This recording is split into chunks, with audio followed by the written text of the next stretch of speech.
లోక్సభలో కేంద్ర మంత్రి అమిత్ షా మాట్లాడుతున్నారు. ఇప్పుడు ఆ లైవ్ చూద్దాం. छोड़कर भाग न जाए और मान्यवर इसकी जांच की शुरुआत हुई। एक थकाने वाली बहुत लंबी जांच हुई है। जांच के दौरान मृतक के परिजन जो साथ में थे उनको सभी को चर्चा किए गया। पर्यटकों, खच्चर वालों, पोनी वालों, फोटोग्राफर, कर्मचारियों, विभिन्न दुकान में काम करने वाले लोगों, कुल मिलाकर 1055 लोगों की लंबी 3000 घंटे से ज्यादा पूछताछ इंफॉर्मेशन के लिए की गई और इस सबको वीडियो पर रिकॉर्ड कर दिया गया और बाद में इसके आधार पर स्केच बनाया गया और ढूंढते 22/6/25 को एक बशीर की पहचान की गई और परवेज की पहचान की गई, जिन्होंने आतंकवादी घटना के अगले दिन आतंकवादियों को शरण दी थी। उनको अपने ढोक में रखा था। वो दोनों को गिरफ्तार कर लिया गया। अब वो हमारी कस्टडी में है। दोनों गिरफ्तार अपराधियों ने खुलासा किया कि 21/4/25 की रात को 8 बजे 3 आतंकवादी बेसरण से लगभग 2 किलोमीटर दूर स्थित परवेज ढोक में आए थे। आतंकवादियों के पास AK-47 और M9 कार्बाइन थी। जो 2 आतंकवादियों ने काली पोशाक पहनी थी और एक ने छद्म वेश किया था। खाना खाया, चाय पी और ढोक से निकलते वक्त कुछ खाना, नमक, मिर्च और मसाले लेकर वो चले गए। मान्यवर, उस वक्त हमने जिन खोखो को रिकवर किया था, इसको हमने चंडीगढ़ FSL में टेस्टिंग के लिए भेज दिया और जब चंडीगढ़ FSL में टेस्टिंग के लिए भेजा गया तो वही राइफल से एप्को आतंकी हमला हुआ था, वो भी निश्चित हुआ। तो आज इसके साथ साथ दूसरे एप्को आतंकी हत्या को अंजाम देने वाले आतंकियों का भी इसके साथ ही समाप्ति हुई है, उनको मार दिया गया है। मान्यवर, और इसके बाद में स्केच बनाया गया। गिरफ्तार किए गए दोनों आरोपियों की माता जो थी, उन्होंने ये तीनों आतंकियों के मृतदेहों को पहचान लिया है।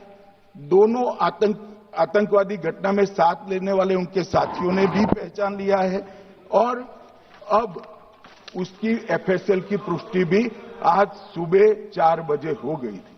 अब मैं जांच का पूरा ब्यौरा बताना चाहता हूं। मान्यवर, ये हमले में 3 पाकिस्तानी आतंकवादी थे। हमले में 2 AK-47 और 1 M9 कार्बाइन का प्रयोग किया गया था और अब जो पकड़े गए हैं, इसके सुलेमान के कारण एप्को का मामला भी आज रिजॉल्व हो रहा है और आतंकवादियों को पनाह देने वाले 2 स्थानीय लोगों को भी इस केस में पकड़ लिया गया है। अब मान्यवर, कल पूछते थे कहां से आए, कहां गए, किसकी जिम्मेदारी है। भाई, जिम्मेदारी हमारी ही है। हम सरकार में हैं, हमारी ही जिम्मेदारी है। मगर मैं पूछता हूं, जब आप सरकार में थे तब क्या क्या हुआ था, इसकी जिम्मेदारी किसकी थी और क्यों निर्वहन नहीं किया, वो भी बाद में पूछूंगा। जरा धीरज से सुनना। मगर मान्यवर, मुझे एक बड़ा दुख हुआ। कल इस देश के पूर्व गृहमंत्री चिदंबरम जी ने सवाल उठाया कि क्या प्रूफ है कि ये आतंकवादी पाकिस्तान से आए। और मान्यवर, कब उठाया? जब संसद में चर्चा होने वाली थी। क्या कहना चाहते हैं चिदंबरम साहब? किसको बचाना चाहते हैं? पाकिस्तान को बचाकर आपको क्या मिलेगा? वो ये कह रहे हैं कि और क्या है, मत जवाब दो।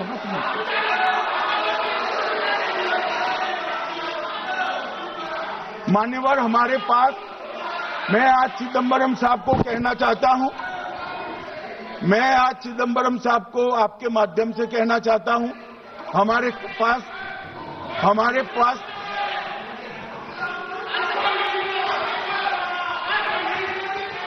मान्यवर, हमारे पास प्रूफ है, वो भी मैं सदन के सामने रखना चाहता हूं कि तीनों पाकिस्तानी थे। 3 में से 2 के पाकिस्तान के वोटर नंबर भी आज हमारे पास उपलब्ध है। मान्यवर, ये राइफलें भी हमारे पास उपलब्ध है। इनके पास से जो चॉकलेटें मिली हैं, वो चॉकलेटें ढोक में से मिली, वो भी पाकिस्तान की बनाई हुई चॉकलेट है। मान्यवर, ये कहते हैं कि पाकिस्तानी नहीं थे, इसका मतलब पूरी दुनिया के सामने इस देश का एक पूर्व गृह मंत्री पाकिस्तान को क्लीन चिट दे रहा है। और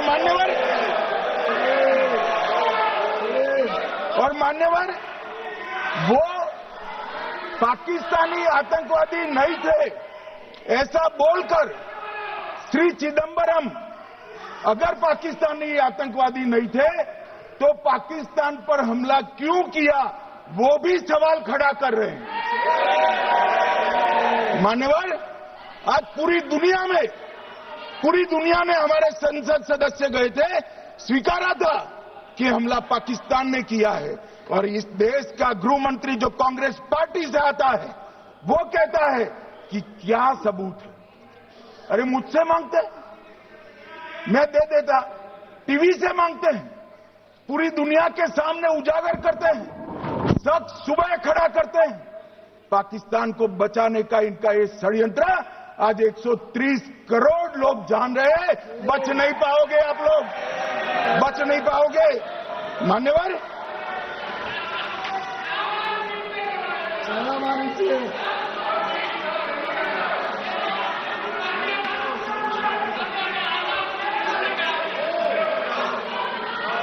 मान्यवर,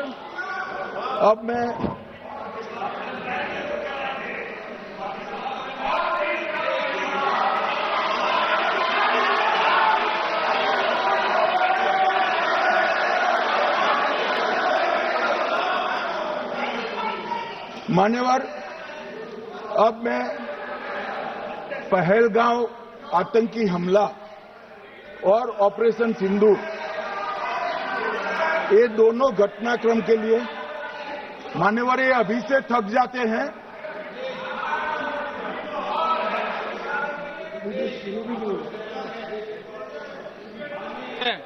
प्लीज बैठिए।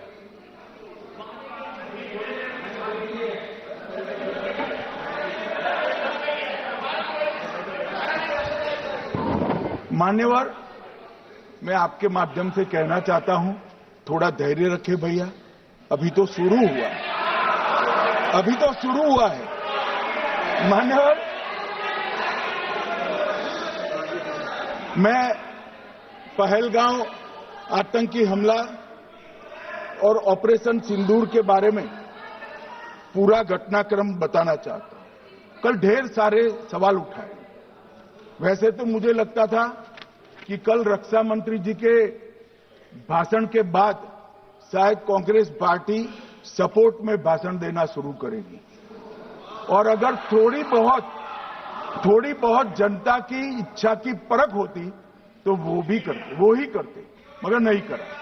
क्योंकि रक्षा मंत्री जी ने बहुत बारीकी से ऑपरेशन सिंदूर की सफलता, इसकी जरूरियात, इसकी प्रासंगिकता और इसके परिणाम, इसके बारे में बहुत अच्छे तरीके से सदन के माध्यम से पूरी देश की जनता के सामने रखा जाए। मगर फिर भी उन्होंने बहुत सारे सवाल किए। अब सवाल किए हैं तो मुझे जवाब देना भी पड़ेगा, उनको सुनना भी पड़ेगा। मान्यवर, मैं पूरा घटनाक्रम बताना चाहता हूं। मान्यवर, 22 अप्रैल को पहलगांव में आतंकवादी हमला हुआ। इसमें 26 लोग मारे गए, 25 भारतीय और 1 नेपाली नागरिक। हमने उसी वक्त मैं श्रीनगर जाने के लिए निकल गया। रात को ही सुरक्षा बलों की मीटिंग कर ये भाग न पाए, इसकी व्यवस्था की। माननीय मोदी जी ने 23 और 30 अप्रैल को सीसीएस की मीटिंग चेयर की। ये कह रहे हैं, मैं आज बताना चाहता हूं कि सीसीएस की 23 अप्रैल की मीटिंग में क्या हुआ। सबसे पहला कांग्रेस पार्टी का ब्लंडर था सिंधु जल संधि, इसको स्थगित करने का काम नरेंद्र मोदी जी ने किया। हमने अटारी के माध्यम से एकीकृत जांच चौकी जो चलती थी उसको बंद कर दिया। पाकिस्तानी नागरिकों के सार्क वीजा को सस्पेंड कर सभी को वापस पाकिस्तान भेजने का काम किया। पाकिस्तान स्थित उच्चायोग ने रक्षा, सैन्य, नौसेना के सलाहकारों को अवांछनीय व्यक्ति घोषित किया, संख्या को 55 से घटाकर 30 किया और सीसीएस ने ये संकल्प लिया कि जहां पर भी ये आतंकवादी छुपे हैं उनको और उनकी ट्रेनिंग करने वाले अड्डों को सेना, पुलिस, सीआरपीएफ, बीएसएफ उचित जवाब देगी। मान्यवर, जिस तारीख को ये हुआ उसी दिन ये निर्णय हो चुका। मान्यवर, इसके बाद में कल गोगाई जी कहते थे मोदी जी 24 को पहलगाम जाने की जगह बिहार गए। सुनो यार, मान्यवर, मोदी जी जब ये पहलगाम घटना हुई यहां नहीं थे, विदेश में थे। आने के बाद तुरंत सीसीएस बैठक थी और मोदी जी जिस दिन बिहार गए उस दिन पहलगाम में कुछ नहीं, कोई नहीं था, सिर्फ राहुल गांधी थे। सारे लोग चले गए थे, सारे लोग वहां से अपने अपने ठिकाने पर चले गए थे। मगर इन्होंने एक बात कही, उस पर मेरी आपत्ति है मान्यवर। उन्होंने कहा 24 अप्रैल को चुनावी भाषण किया। मान्यवर, देश का नेतृत्व करने वाले देश के प्रधानमंत्री की फर्ज होती है कि देश की संप्रभुता पर, देश के नागरिकों पर अगर ऐसा जघन्य हमला होता है तो जनता की भावनाओं के अनुरूप जवाब देना चाहिए। मान्यवर, मैं आज आपकी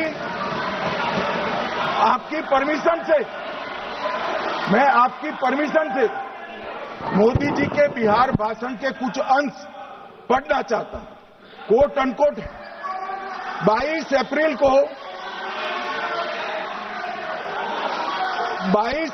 को पहलगाम का ये हमला केवल निहत्थे पर्यटकों पर नहीं बल्कि पूरे भारत की आत्मा पर एक दुस्साहसपूर्ण प्रहार है। आतंकवाद के प्रति दृढ़ और कड़ा रुख, आतंकियों और इसके हमले की साजिश रखने वालों की कल्पना से भी बढ़कर उनको सजा दी जाए। मान्यवर, महत्वपूर्ण है आतंकियों और इसकी साजिश रचने वाले दोनों को। आतंकियों की बची खुची जमीन भी मिट्टी में मिलाने का समय आ गया है।